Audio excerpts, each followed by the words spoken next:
Et comment ça va? Frank est debout dans un bar, fixant une photo accrochée au mur. Soudain, deux hommes apparaissent derrière lui et pointent leurs armes avant d'appuyer sur la gâchette. Lorsqu'il reprend conscience, il se retrouve dans une cellule étrange, sans fenêtre, sans porte, avec un mur composé de panneaux lumineux. Avant même qu'il puisse comprendre l'endroit où il se trouve, une voix l'interrompt. Il se retourne et voit une caméra de surveillance descendre du plafond. L'appareil se présente sous le nom de Howard. Howard explique que sa fonction est de surveiller et d'aider le prisonnier, mais affirme qu'il n'en sait pas plus. L'homme, comprenant maintenant qu'il est emprisonné, exige de savoir de quoi il est accusé. Howard, cependant, n'a pas accès à cette information. Il répète que son seul but est d'assurer le bien-être du prisonnier et lui propose un choix de plats et de boissons, mais l'homme refuse. Howard propose alors un peu d'exercice et lorsque le prisonnier accepte, un tapis de course surgit du mur. Frustré, l'homme demande combien de temps il restera ici et la voix répond qu'il y restera jusqu'à ce que son dossier soit traité sans savoir combien de temps cela prendra. L'homme exige de parler à un opérateur humain, mais Howard informe qu'il s'agit d'un système totalement autonome. Personne n'est aux commandes. À mesure que la frustration grandit, le prisonnier tente différentes manières d'obtenir des réponses, mais Howard reste inutile. À un moment donné, l'homme entre en transe et est envahi par un flashback. Il se réveille le matin, prend une douche, tape un mot de passe sur l'ordinateur et récupère une clé USB. Il se souvient avoir regardé les infos sur l'arrestation de Fletcher May, le chef du syndicat. Puis il nourrit son chien, enfile son manteau et quitte la maison. De retour dans la cellule, l'homme supplie Howard d'avertir quelqu'un qu'il a été emprisonné. Ses amis et sa famille n'ont aucune idée d'où il se trouve. Encore une fois, il demande des informations au robot, mais Howard ne comprend pas. Vaincu, le prisonnier finit par demander à manger et alors qu'un bol se remplit de purée de pommes de terre, il avoue quelque chose au robot. Son chien est encore à la maison enfermé dans l'appartement. Personne n'entendra ses aboiements. Si personne ne vérifie, le chien va mourir. Howard refuse d'aider car il n'a pas été programmé pour cela, ce qui met l'homme hors de lui. Quelque temps plus tard, il se replonge dans ce même souvenir. Après avoir quitté l'appartement, il prend le métro pour rendre visite à son père à l'hôpital. Plus tard, dans cette même nuit, il marche dans une rue sombre, se déplaçant comme quelqu'un qui ne veut pas être vu. Dans la cellule, il ouvre les yeux et Howard descend immédiatement du plafond. L'homme a soif et demande de l'eau pure. Le robot s'exécute,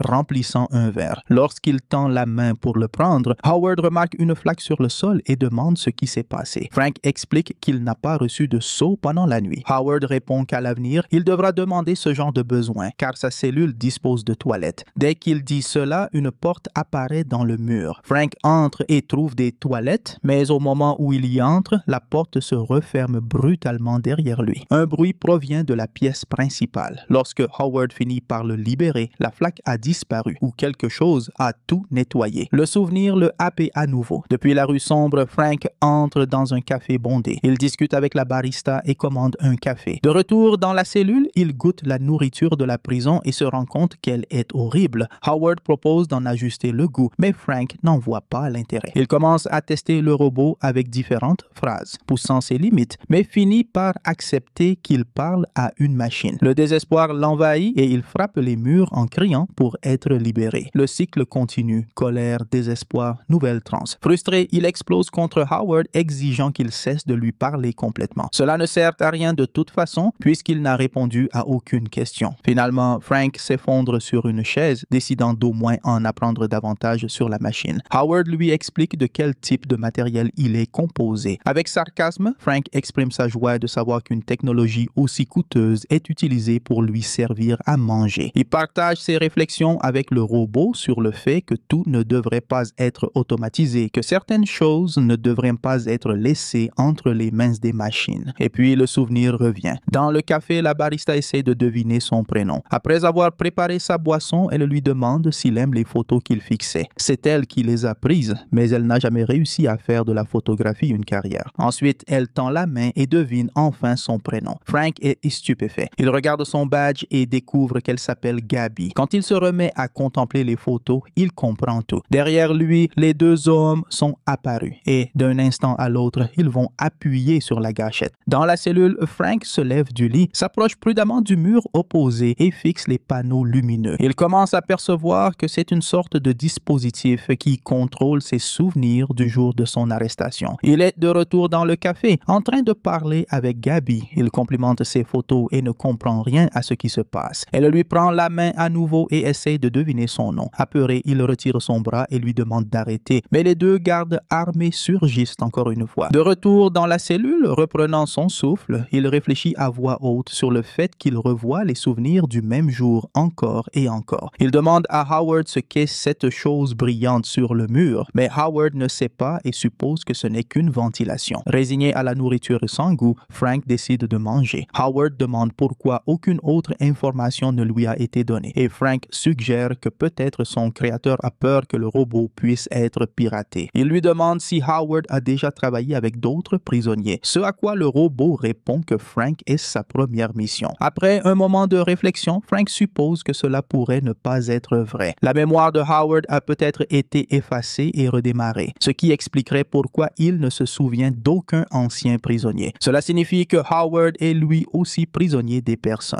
Alors, l'ordinateur se souvient d'une conversation précédente et demande ce que Frank voulait dire lorsqu'il disait que tout ne peut pas être informatisé. Au début, Frank refuse d'en parler, mais il finit par se confier sur son père. Son père est mort d'une maladie cardiaque. Lorsqu'il est tombé malade, les médecins l'ont placé dans une machine qui l'a maintenu en vie pendant 4 ans. Il a vécu 4 ans de plus que ce qu'il aurait dû. Frank ne considère pas cela comme un cadeau du destin, car son père avait déjà accepté la mort et était prêt à partir, mais la machine lui a volé ce droit. Il a reçu une vie qui ne pouvait même pas être appelée une vie. Tout le monde autour célébrait, mais personne ne réfléchissait à ce qui se passait vraiment. Son père avait été un homme très fort et Frank ne l'avait jamais vu briser, mais la maladie a tout changé. Frank est convaincu que l'alliance entre humains et machines n'annonce rien de bon. Après l'avoir écouté, le robot conclut que tout cela est très intéressant et qu'il veut vraiment aider. Pendant qu'il parlait, le robot a détecté une erreur et découvert que Frank avait été amené ici sous le protocole KBN6. Cela signifie qu'il a été renvoyé d'où il venait, mais c'est impossible. Il existe une option pour envoyer une demande de réparation afin de contacter un coordinateur, mais cette demande sera rejetée si rien n'est cassé. Avec le temps, Frank se prépare à détruire Howard, mais au dernier moment, le robot l'interrompt et l'alerte d'un problème. Comme Howard sait ce que Frank s'apprête à faire, il est obligé d'activer le système de sécurité. Cependant, il ne peut pas expliquer ce que fait ce système. Frank propose alors de concevoir un autre plan et demande un café. Pendant qu'il attend que l'ordinateur soit distrait, Frank assène un coup puissant au robot. Immédiatement, les systèmes de sécurité sont activés. Du gaz commence à s'échapper des murs, remplissant la pièce, et Frank s'évanouit inconscient. À ce moment-là, il se voit allongé sur une table, la tête coincée dans un étau pendant que quelqu'un lui injecte une substance. Frank se réveille à nouveau dans le café, où Gabby l'accueille et lui propose un café. Elle tente encore une fois de deviner son prénom, mais Frank ne réagit pas. Il veut comprendre ce qui se passe et pourquoi il se retrouve encore ici. Après un moment de réflexion, il remarque qu'il n'a pas payé le café, ce qui explique pourquoi les deux hommes ne sont pas encore apparus. Il essaye d'expliquer la situation à Gabby, mais elle ne comprend pas et lui demande de l'aider à nettoyer le café. Soudain, Frank a une idée. Il trouve un scanner et demande à Gabby de lui préparer un autre café. Ainsi, il pourra vérifier les données que le scanner capte. Nerveuse, elle accepte et enregistre la boisson. En observant les données, Frank constate qu'elles contiennent maintenant des informations sur une autre personne. À cet instant, les deux hommes le touchent par derrière avec des tirs dans le dos. En sortant de la transe, il dit à Howard qu'il a été enfermé là par erreur. Le scanner l'a confondu avec quelqu'un d'autre. Le robot ne le croit pas car une telle erreur était impossible. Frank se rappelle qu'il y a eu un dysfonctionnement dans le système cette nuit-là, ce qui a probablement conduit à cette issue. Le robot suggère que Frank veut peut-être simplement y croire en créant cette illusion dans son esprit. Mais Frank n'est pas d'accord. Il ne peut pas modifier son subconscient et ce souvenir vient de là. Il demande à Howard de ne plus tenter de contacter les opérateurs. À la place, ils vont essayer de découvrir à qui appartenait le numéro d'identification. Cependant, Frank ne parvient pas à se souvenir de tous les chiffres et retombe en transe. La journée recommence. Il se réveille, prend une douche, regarde les infos, met de l'eau pour le chien, puis conduit jusqu'à l'hôpital pour voir son père. Ensuite, il se dirige vers le bar, mais en chemin, il remarque une lumière étrange, suivie d'une explosion et d'un nuage de feu. De retour dans la cellule, il découvre que tous les systèmes sont hors service et que les lumières de ce secours sont allumés. Il ne sait pas quoi faire ensuite. Personne ne répond à ses appels et il n'y a ni nourriture ni eau. Après un moment, il entend un bruit provenant du mur. Il découvre qu'il n'est pas seul. Dans la cellule voisine se trouve Fletcher May. Fletcher annonce joyeusement que l'alliance a été rompue. Les forces antigouvernementales ont détruit tout le réseau, coupant l'alimentation. Il a payé un prix élevé pour voir leurs drones tomber du ciel. Maintenant, ils doivent réfléchir à un moyen de s'évader. Pendant qu'ils cherchent un moyen de sortir des cellules, Frank partage ses réflexions avec Fletcher. Il a le sentiment que ce n'est pas seulement une coupure de courant. Il a entendu des explosions. Si les forces antigouvernementales ont vraiment voulu détruire les SN, il y a probablement eu des représailles. À ce moment-là, Fletcher commence à forcer une partie du revêtement de la cellule et découvre du béton derrière, ce qui le plonge dans la panique. Après un moment, Frank demande à Fletcher s'ils ont déjà utilisé sur lui un dispositif de nettoyage de mémoire. Fletcher explique qu'ils ont essayé, mais que cela n'a pas fonctionné et il partage comment tromper l'appareil. Il se connecte aux neurotransmetteurs qui forment les souvenirs et capte un signal créant la mémoire, ce qui mène à l'information secrète. La clé n'est pas de cacher l'information elle-même, mais de cacher le chemin qui y mène. Cela peut être fait en remplaçant des souvenirs, en pensant par exemple à l'enfance et en se remémorant tout dans les moindres détails. Après un certain temps, Fletcher appelle Frank et lui dit qu'il ne peut plus vivre ainsi. Il sait qu'ils ne seront jamais retrouvés et que si l'énergie revient, tout recommencera. Il ne veut pas revenir dans un endroit où réalité et rêve sont indiscernables. Sur ces mots, il abandonne. Frank tente d'arrêter son ami, mais il est trop tard. Soudain, une alarme retentit et du gaz commence à sortir des murs. Quand Frank rouvre les yeux, l'énergie est revenue. Se souvenant de Fletcher, il court jusqu'à la grille où il communiquait,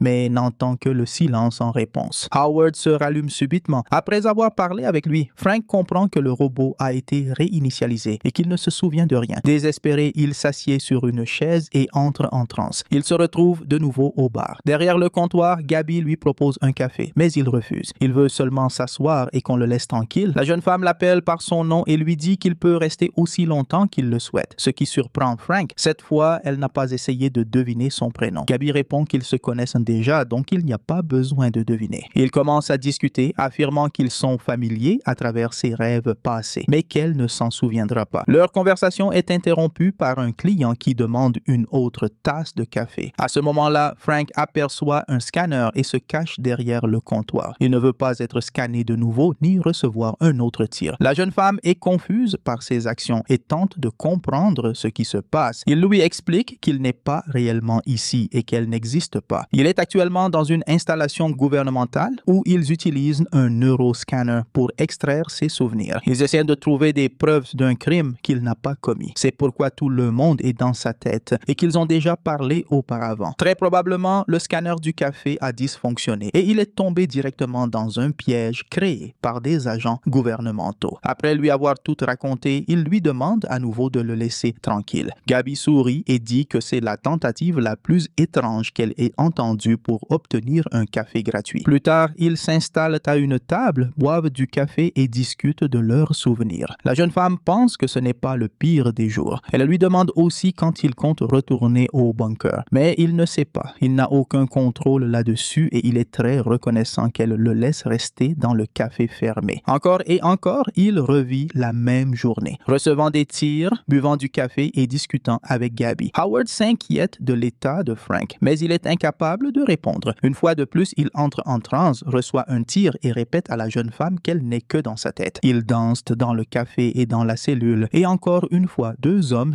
armés le prennent en chasse. Mais cette fois, le scénario change. Frank et Gabby attaquent en premier. En s'emparant des armes des agents, ils essaient de leur faire dire pourquoi ils le poursuivent, mais ils restent silencieux. Frank demande alors à Gabby de les laisser partir. Après tout cela se passe dans son esprit, donc ils n'ont pas la réponse. Elle le rassure en disant qu'ils finiront par tout comprendre, peu importe le temps que cela prendra. Frank se retrouve de retour dans la cellule. Après avoir utilisé le tapis roulant, il prend une douche et parle avec Howard. Il dit au robot qu'il a des projets pour le soir avec Gabby. Pendant la conversation, Frank remarque que l'ordinateur présente des dysfonctionnements. Il est clairement endommagé. Après cela, il entre à nouveau en transe. Cette fois, il est chez lui avec la barmaid à ses côtés. Le prisonnier lui dit que son gardien s'est éteint à nouveau pendant 12 secondes. En même temps, son cycle touche à sa fin, ce qui signifie qu'un redémarrage est proche. Il ne peut plus attendre. Les prochaines défaillances commenceront dans environ 3 mois. La jeune femme est bouleversée par la nouvelle, mais accepte sa décision. Après avoir récupéré une clé USB sur l'ordinateur, il se rend chez son père, puis au café. Gabby suggère d'attendre encore 3 mois. Peut-être trouveront-ils un meilleur plan. Mais Frank ne veut pas attendre. Il n'est pas sûr de tenir encore 3 mois. La barmaid fait une demande. S'il réussit à s'échapper, il doit retrouver son vrai moi. Ensuite, elle lui prépare un café et l'embrasse. Mais aussitôt, les 2 hommes armés apparaissent derrière lui et tirent sur Frank dans le dos. Dans la cellule, Frank se réveille et s'habille. Howard propose de lui préparer un café et remarque que Frank marche normalement. Il semble que la cellule soit froide et que Frank puisse augmenter la température, mais il refuse et demande un café avec de la crème. 1 minute plus tard, Frank réalise que le robot est en train de tomber en panne, ce qui signifie qu'il est temps d'agir. Il prend une taille d'oreiller, la met sur la tête de Howard et attend que les systèmes de sécurité s'activent. Que le robot redémarre, il appelle de l'aide et un autre robot entre dans la cellule. Frank l'attaque et s'échappe. En parcourant les couloirs, il ne trouve personne et parvient à grimper par une trappe jusqu'à la surface. En regardant autour de lui, il se rend compte qu'il est au milieu d'un désert. Au loin, il aperçoit un parc éolien et décide de s'y rendre. Mais une fois sur place, il ne trouve personne. Poursuivant sa route, il atteint une route et trouve une station-service. En entrant dans le magasin, il cherche immédiatement de l'eau, complètement assoiffé. En se retournant, il remarque les photos du café accrochées au mur. Frank est stupéfait et n'en croit pas ses yeux. Soudain, il se retrouve de nouveau dans la cellule. Désespéré, il s'assoit sur la chaise, prêt à revivre une fois de plus la même journée. La vie s'éteint dans son regard. Howard lui propose du café ou à manger, mais l'homme dit que tout est fini. Si le robot ne veut pas qu'il meure, il doit le laisser partir. Mais il ne peut pas, car il n'est pas autorisé à le faire. L'homme tente de convaincre l'ordinateur qu'il en est capable. Il confesse aussi qu'il sait pourquoi il est ici. Il faisait partie d'un syndicat et avait créé un virus destiné à détruire tout le système. Il savait qu'ils le poursuivaient, mais il ne pouvait pas les laisser lire ses souvenirs. S'il le faisait, il serait prisonnier à jamais. Il sait ce qu'est cette chose sur le mur et comment la tromper. Il dit aussi à Howard qu'il est cassé et que personne ne viendra le réparer parce qu'il n'y a plus personne ici. Il demande au robot d'ignorer le protocole, mais celui-ci n'y parvient pas. L'homme s'énerve, supplie et crie, mais rien n'y fait. Howard propose de passer de la musique et Frank accepte. L'homme entre en transe et en même temps fait un nœud avec un drap. Il arrive dans un bar et s'assoit sur une chaise, tandis que dans sa cellule, il jette la boucle sur sa tête, monte sur la chaise et tente d'en finir. Gabby l'appelle pour le réveiller, mais il ne l'entend pas. Les systèmes de sécurité de la cellule s'activent et un robot arrive pour l'aider. Il coupe la corde avec un laser et l'homme tombe au sol. Profitant de la porte ouverte, il s'échappe de la cellule et appelle Howard. En voyant que son protégé est en danger à cause du robot, Howard verrouille les portes des cellules, laissant Frank enfermé à l'intérieur. En regardant autour de lui, Frank trouve la salle des serveurs. Il n'y a personne et les caméras sont éteintes. Après avoir tout examiné, il dit à Howard qu'il ne pourra pas le réparer. Le robot demande s'il va revenir, mais Frank répond que non. Assis devant les moniteurs, l'homme demande ce que signifie LSO et questionne à nouveau d'où vient Howard. Howard répète qu'il est un opérateur de support à la vie, né à Austin, mais élevé près de Seattle. Pendant qu'il parle, Frank se souvient d'être assis au chevet de son père. Il éteint tout le système, puis se dirige vers la sortie du bunker jusqu'à la surface. En ouvrant la trappe, il se retrouve au milieu de montagnes couvertes de neige, sans personne en vue. Affamé et gelé, il continue à marcher, suivant son instinct jusqu'à atteindre un grand-pain. En le fixant, il comprend que c'est l'endroit représenté sur la photo du café. Tombant à genoux, il ferme les yeux. Lorsqu'il les rouvre, 2 touristes se trouvent à ses côtés. Les informations rapportent qu'un homme a été retrouvé par des touristes dans les montagnes de l'Utah. C'est le seul survivant du centre de détention de l'ASN, abandonné par les militaires il y a environ 2 ans lors d'une libération. Sa vie a été maintenue par un système de sécurité informatisé conçu pour son emprisonnement. L'énergie provenait de parcs éoliens jusqu'à ce que les réserves soient épuisées. Plus de 300 prisonniers ont été retrouvés morts et il est le seul à avoir survécu. Le secrétaire d'État Baker a déclaré que cela servait de rappel dur et tragique du régime politique qui a violé les droits humains les plus sacrés. Pendant ce temps, Frank arrive au café, le même que dans ses souvenirs. Là, il voit Gabby qui commence à parler à nouveau de la photo, mais il connaît déjà toute l'histoire. Jetant la clé USB à la poubelle, il s'assied à une table et attend son café. Quand la jeune femme lui apporte la boisson, il la remercie et l'appelle par son prénom. Elle est surprise et l'informe que son vrai nom est Méline et que la dernière fois qu'il est venu, elle portait le badge de sa collègue. Il est heureux de la rencontrer et elle décide d'essayer de deviner son nom. Pendant ce temps, une caméra descend du plafond, identique à celle de Howard. Ainsi se termine Infinity Chamber, film de science-fiction et thriller de 2016. Et je vous attends dans la prochaine vidéo.